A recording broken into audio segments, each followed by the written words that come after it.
Doctor साहब, इलाज तो निकालना होगा, क्योंकि कोविड की महामारी ने देश की अर्थव्यवस्था को भारी चोटें पहुंचाई।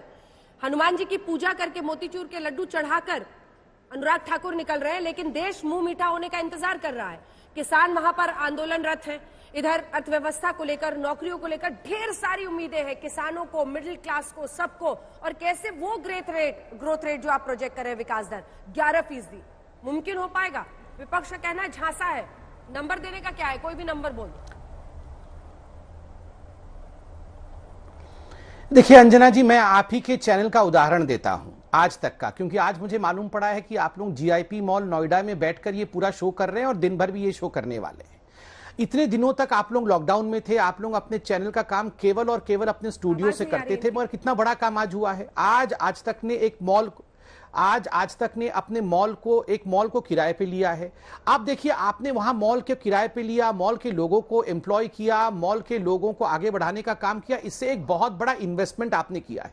आज जो ये बजट आने वाला है, सरकार भी इसी प्रकार की इन्वेस्टमेंट करेगी, इंफ्रास्ट्रक्चर पे इन्वेस्टमेंट, क्योंकि आपने नौकरियों के बारे में पूछा, आपने पूछा कि रिकवरी, आवाज शायद उनकी आवाज हमारे तक नहीं पहुंच पा रही। उनकी आवाज मिल रही है, हमें नहीं मिल रही है। ठीक है, बोलिए, बात पूरी कीजिए।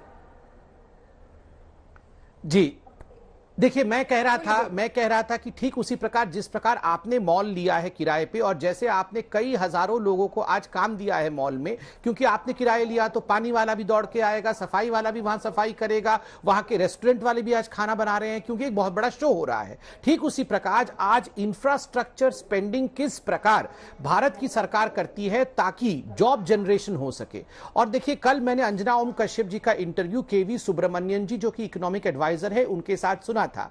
केवी सुब्रमण्यन जी ने जो इकोनॉमिक सर्वे प्रेजेंट किया, उसमें एक बड़ी बात कही। उन्होंने कहा कि जो 1 रुपया अगर हम रेवेन्यू में खर्च करते हैं तो उसका मल्टीप्लायर मात्र 0.98% होता है, मगर 1 रुपया अगर हम इंफ्रास्ट्रक्चर पे खर्च करते हैं तो उसका मल्टीप्लायर इनिशियली 2.5% होता है, और जब ये इंफ्रास्ट्रक्चर का प्रोजेक्ट पूरा होता है तो 4.5% ये गुना बढ़ जाता है। तो कहीं ना कहीं मुझे लगता है इंफ्रास्ट्रक्चर में स्पेंड करने की आवश्यकता है, जो सरकार ने इकोनॉमिक सर्वे में भी जो रिपोर्ट्स आई हैं। और मोदी जी ने बहुत बड़ी बात कही थी आत्मनिर्भर भारत को लेकर कि land, labour, liquidity and laws, ये 4 L पे काम करने की आवश्यकता है। मुझे लगता है इसी का एक बहुत बड़ा रूप, बृहद रूप आज बजट में देखने को मिलेगा। जो 4 छोटे छोटे बजट इससे पहले प्रस्तुत किए गए थे, उसको किस प्रकार समेटना है, ये आज हम बजट में देख पाएंगे।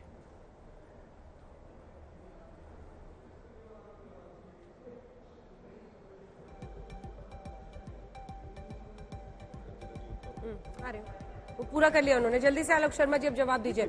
और आप तो सर, आप तो टैब भी कह रहे थे, टैब भी मेक इन इंडिया वाला है। देखिए, बहुत अच्छी बात है, एक बधाई दे दीजिए। नहीं, बहुत अच्छी बात है कि अगर मेक इन इंडिया का कोई भी चीज आगे बढ़ती है, हिंदुस्तान में रोजगार बढ़ेंगे तो हम जरूर बधाई देंगे।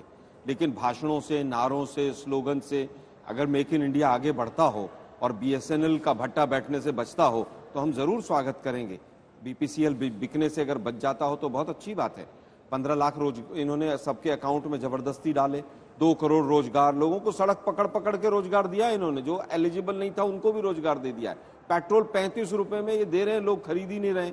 इकोनॉमी 5 ट्रिलियन की कई महीने पहले हो गई थी, कोरोना से पहले ही।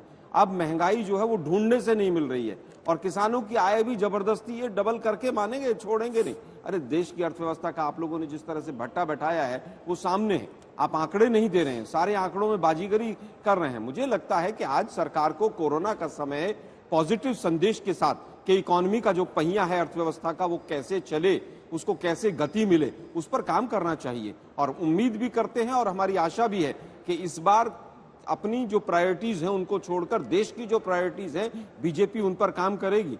कि जिस तरह से 50 कंपनियों ने 4 लाख 50 कंपनियों ने बीजेपी की प्रायोरिटी क्या है सर? बीजेपी की प्रायोरिटीज हैं कि कुछ जो बड़े धनाढ़े लोग हैं, सारा पैसा गरीबों का उनकी जेब में पहुंच जाए किसी तरह से। टैक्सेशन का, बैंकिंग का सारा सिस्टम ऐसा हो, नोटबंदी करो, बैंकों के पास पैसा चला जाए, बैंकों से लोन मिल जाए अडानी को, और अडानी पर लेकर फुर्र हो जाए। वो है बैंकिंग का सिस्टम, जो नया बीजेपी का नया भारत है।